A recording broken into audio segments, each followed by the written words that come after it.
अस्सलाम वालेकुम फ्रेंड्स, उम्मीद है आप सब खैरियत से होंगे। Welcome again to W top teach and myself Asad Tanveer.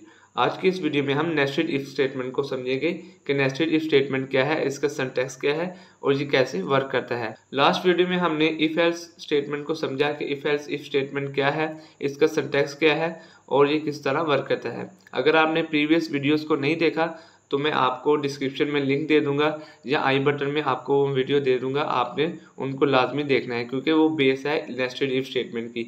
अगर आपने उन 3 वीडियोस को अच्छे तरीके से समझ लिया तो आपको नेस्टेड इफ स्टेटमेंट भी अच्छे तरीके से समझ आ जाएगी। वीडियो स्टार्ट करने से पहले फ्रेंड्स आपसे एक रिक्वेस्ट है, अगर आपने अभी तक हमारे चैनल को सब्सक्राइब नहीं किया तो चैनल को सब्सक्राइब कर दें और साथ लगी बेल आइकन को भी प्रेस कर दें ताकि आपको आने वाली हर वीडियो को नोटिफिकेशन बआसानी मिल सके। स्टार्ट करते हैं। An if statement within an if statement is called nested if statement।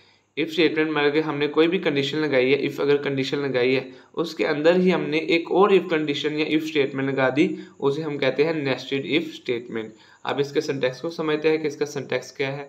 सबसे पहले हम if कंडीशन लगाते हैं, उसके अंदर ही एक और if कंडीशन लगाते हैं और else पार्ट फिर रन कर देते हैं। मतलब कि जब हमने if कंडीशन लगाई उसके बाद हमने if else स्टेटमेंट है वो इफ कंडीशन के अंदर ही लगाई।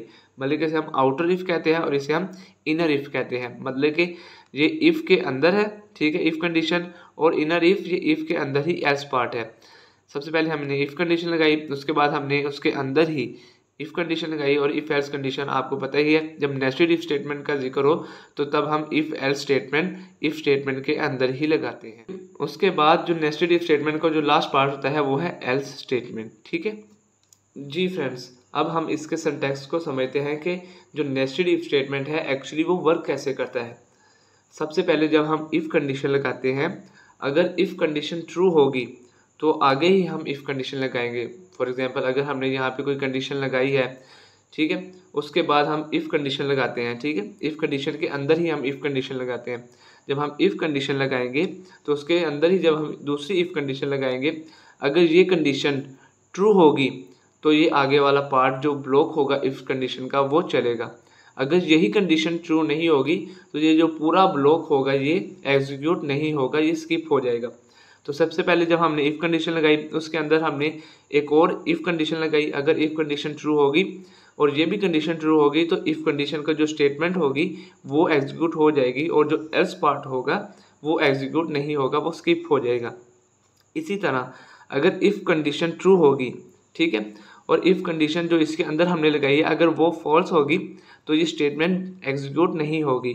अगर ये एग्जीक्यूट नहीं होगी तो इफ के बाद कौन सा ब्लॉक चलेगा, एल्स का ब्लॉक चलेगा, जो एल्स स्टेटमेंट होगी वो चलेगी। ठीक है, उसके बाद अगर ये पूरी कंडीशन इफ कंडीशन जो हमने स्टार्टिंग पे लगाई है अगर यही फॉल्स होगी तो ये पूरा ब्लॉक जो होगा, क्योंकि ब्लॉक इफ कंडीशन का ना, तो इफ कंडीशन के अंदर 2 कंडीशन आ रही हैं, इफ कंडीशन और एल्स कंडीशन। अगर ये इफ कंडीशन ही फॉल्स होगी तो ये जो पूरा ब्लॉक होगा वो एग्जीक्यूट नहीं होगा, और अगर पूरा ब्लॉक एग्जीक्यूट नहीं होगा तो फिर आगे फिर एल्स पार्ट चल जाएगा। अगर इफ कंडीशन का जो हमने स्टार्टिंग पे लगाई अगर वही फॉल्स होगी तो जो पूरा ब्लॉक होगा वो एग्जीक्यूट नहीं होगा, और उसके बाद जो एल्स पार्ट है इफ कंडीशन से बाहर वाला पार्ट, ठीक है, वो एग्जीक्यूट हो जाएगा। उम्मीद है आपको इसके सिंटैक्स की समझ आ गई होगी कि एक्चुअली ये वर्क कैसे करता है। अगर आपको किसी भी पॉइंट पे क्लियरिटी ना हो तो आप कमेंट सेक्शन में पूछ सकते हैं। ओके फ्रेंड्स, अब हमने सिंटैक्स को भी समझ लिया और ये कैसे वर्क करता है इसको भी समझ लिया। अब हम इसको और क्लैरिटी से समझने के लिए एक एग्जांपल के जरिए इसको समझते हैं कि ये एक्चुअली वर्क कैसे करता है। चलिए एग्जांपल की तरफ चलते हैं और एग्जांपल से इसे और डिटेल से समझते हैं। जी फ्रेंड्स, अब एग्जांपल से समझते हैं। Write a program that input 3 numbers and display the smallest number by using nested if statement. हमने कोई भी 3 नंबर्स लेने हैं, चाहे आप num1 num2 num3 ले लें या ABC ले लें, कुछ भी आप नंबर ले सकते हैं, और डिस्प्ले क्या हमने करवाना है, स्मॉलेस्ट नंबर।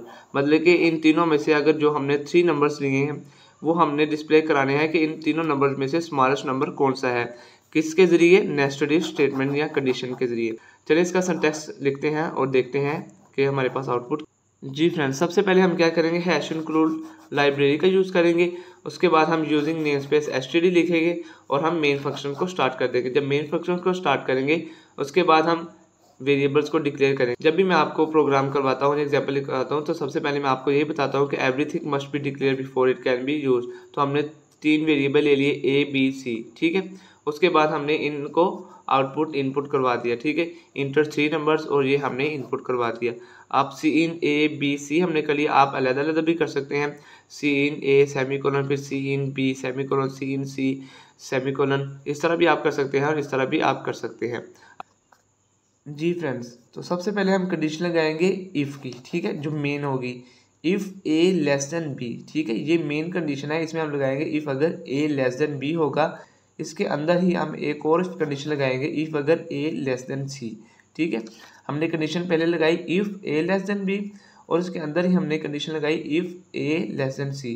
तो हम क्या सी आउट करवाएंगे, ए इज़ स्मॉलेस्ट नंबर। अगर ये कंडीशन ट्रू होगी, अगर if A less than B condition जो ट्रू होगी तो आगे ये वाला पार्ट चलेगा। अगर ये कंडीशन ट्रू होगी, अगर ए लेस देन सी हुआ तो हम क्या आउटपुट कराएंगे, ए इज़ स्मॉलेस्ट नंबर, ठीक है।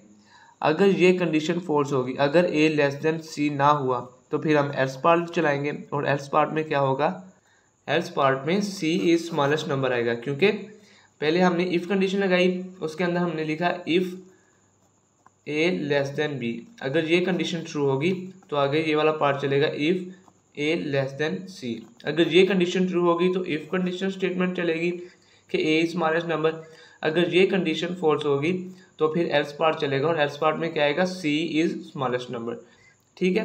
अब हमने एक और कंडीशन लगानी, अगर ये पूरा ब्लॉक ही if A less than B false हुआ तो फिर हम क्या करेंगे, फिर हम एल्स पार्ट चलाएंगे और एल्स पार्ट में हम क्या करेंगे, इफ़ पार्ट में हमने क्या किया, इफ़ में हमने ए लेस देन बी किया, इफ़ में हमने ए लेस देन बी किया, ठीक है। अब एल्स पार्ट में क्या करेंगे, इफ़ बी लेस देन सी।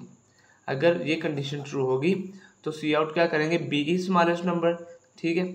अगर ये कंडीशन ट्रू नहीं होगी तो फिर क्या होगा, एल्स पार्ट चलेगा, फिर सी स्मॉलेस्ट नंबर आ जाएगा, ठीक है। क्योंकि हमने कंडीशन सिर्फ यहाँ पे एक ही लगाई है, बी और सी, इनमें से दोनों में से एक ही ट्रू हो सकते हैं। अगर इफ़ कंडीशन ट्रू होगी तो बी जो है ये एग्जीक्यूट हो जाएगा, अगर ये कंडीशन फॉल्स होगी तो सी एग्जीक्यूट हो जाएगा। ये सिंपल प्रोग्राम था नेस्टेड इफ स्टेटमेंट का।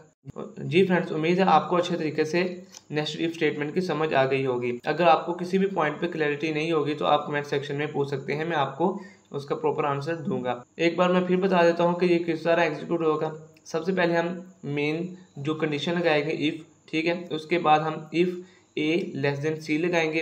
अगर इफ़ ये कंडीशन ट्रू होगी उसके बाद ये एग्जीक्यूट होगा। अगर ये कंडीशन ट्रू होगी तो इसमें से ए पार्ट जो होगा वो एग्जीक्यूट हो जाएगा, मतलब कि if A less than C, तो अगर ए लेस देन सी हुआ तो ये एग्जीक्यूट हो जाएगा। और अगर ये एग्जीक्यूट नहीं होगा तो फिर एल्स पार्ट एग्जीक्यूट होगा जिसमें C less than C the smallest number. फिर आगे हम क्या करेंगे, आगे फिर हम एल्स पार्ट चलाएंगे, एल्स पार्ट में हम क्या करेंगे, if B less than C, ठीक है। इसमें हम क्या करेंगे, अगर कंडीशन ट्रू होगी तो B is the smallest number. अगर कंडीशन फॉल्स होगी तो इफ़ जो पार्ट होगा वो एग्जीक्यूट नहीं होगा, तो कौन सा एग्जीक्यूट होगा, एल्स पार्ट एग्जीक्यूट होगा। और एल्स पार्ट में क्या होगा कि सी एग्जीक्यूट होगा, सी इज़ द स्मॉलेस्ट नंबर। ये इसकी सिंपल सी लॉजिक थी। उम्मीद है आपको इसकी अच्छे तरीके से समझ आई होगी। अगर आपको किसी भी पॉइंट पे समझ ना आई हो तो आप कमेंट सेक्शन में पूछ सकते हैं। आपने क्या करना है, इसी एग्जाम्पल को आपने कोड ब्लॉक पे रन करना है और उसकी आउटपुट निकालनी है कि उसकी आउटपुट क्या आएगी। ओके फ्रेंड्स, आज की वीडियो में बस इतना ही। वीडियो पसंद आए तो लाइक करें। मिलते हैं फिर नेक्स्ट वीडियो में, तब तक के लिए अल्लाह हाफिज़, अस्सलाम वालेकुम।